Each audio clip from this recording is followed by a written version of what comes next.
What's up, everybody? Welcome to the Dual Sport Disc Sport YouTube channel. If this is your first time here and you like what you see, make sure you subscribe. I have a ton of content coming out. Today I have my 2012 KLR650 that I just picked up used, and I'm going to go through the setup on this bike and why I think it's one of the best KLR650s set up for adventure riding. The Kawasaki KLR650 has been around since the 80s, and it's only went through one change in the 2000s, and that was mainly cosmetic, the fairing assembly. But as far as the main components of the bike, it's exactly the same as it was when it first came out, including the carburetor. You can see right here, it is still a carbureted dirt bike.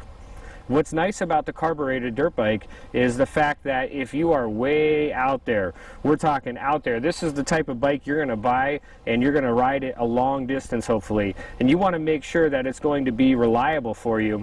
The fuel injected system on a new or modern dirt bike or adventure bike is alright, except for the fact that you have components and systems relying on each other. Fuel injection is a great thing, but when you are way out there in remote wilderness, you want something that is not so dependent on other systems. For instance, the fuel injection system relies on a fuel pump, and if the fuel pump goes out, you are pretty much stranded wherever you're at.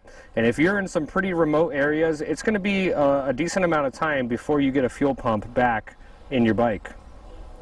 Also, if your charging system was to go out or your battery were to die, your fuel injection system no longer works. So they are systems that are really dependent on each other, where a good old carbureted dirt bike, most of the repairs that are wrong with the carburetor you could probably do on the trail, mainly jetting issues like a clogged carburetor, but other than that, it's a good old faithful machine.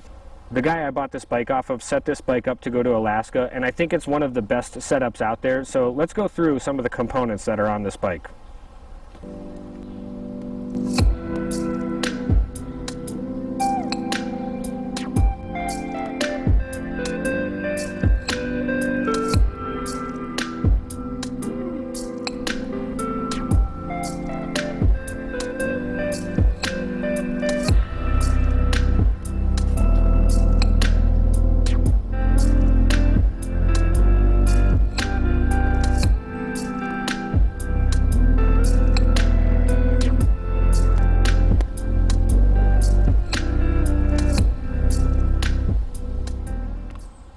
Starting with the front of the bike, we have the Tusk Dual Sport Adventure tire. I only have 100 miles on it, so I can't give a long-term review, but so far the tire is great in all conditions. In addition to the stock headlight, we have these auxiliary LED lights, which are great for when you're riding at night and want to be able to see a wide range of view. They are attached to the crash bars, which are an extra add-on. Those crash bars are a must-need if you have this type of setup with the shroud, the newer model bike. The shrouds are very expensive stock, and you're definitely going to drop this KLR. It's not a light bike. It's always going to get dropped at least one time, and the crash guards really help keep anything from being damaged. Attached to the front of the skid plate is a tool tube, which is real nice. It has all the tools necessary to change out a tire, and on these crash guards, they have highway pegs. I believe the guy added them. I don't think they're stock, but yeah, they're pretty nice when you're riding down the highway or riding down a road that you're going to be sitting down for a while to put your feet up and stay relaxed. As far as the engine, we have a uni air filter installed. Also, the exhaust is wrapped with this protective wrap. When you have the highway pegs out, you want to make sure that your leg is not going to get burned, so I'm definitely a fan of this wrap around the head pipe. These foot pegs, he actually fabbed up the mounts for him in his own shop. This guy was retired and he just liked to tinker around. He built these like a lowered setup, and I'm not too much of a fan because I'm kind of shorter, so I need to raise those foot pegs up. I'm going to check out some options for that. But this master cylinder guard here, he made that as well. Definitely a nice little touch if you're going to be going off-road, which is what this bike is kind of made for. It's not made to be an asphalt warrior, so yeah, nice little touch. Going to the back of the bike, we have these solo boxes. These things are very nice. They have a nice lockable latch. You just twist them and then pull it back and it opens up. And I kind of use this bike as a catch-all. I just go everywhere on this thing, and anything I might need to pick up from the store, I throw it in there. If I got to haul something and it fits on here, I use it. I use this bike every day. These boxes really widen the KLR, but I'm convinced it's one of the better setups out there for long-term travel. In addition to this factory back rack behind the seat, this thing is made out of plastic. It's kind of nice though, because like the previous owner did, if you need to just screw something down, you just zip it down into the plastic. Also on the back of the bike, we have a helmet lock as well as a tool tube, which contains the rear tube. In the event that you get a flat, you have one ready to go to change out too.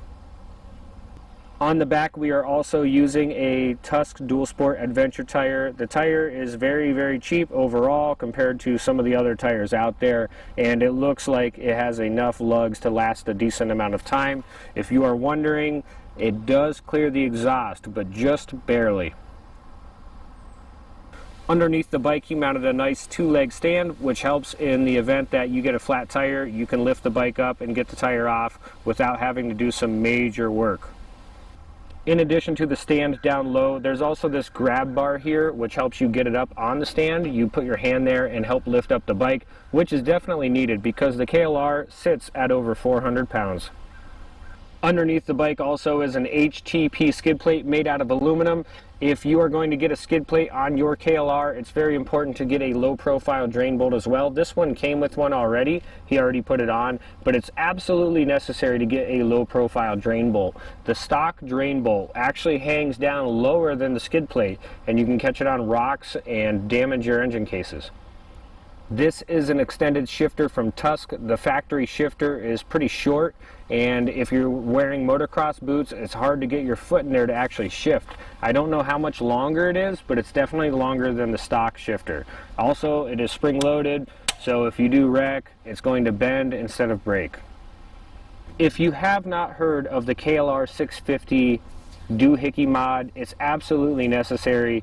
I believe it is the counterbalancer chain tension can get slacked with the factory spring, so it's important that you get the doohickey mod, and this one already has it.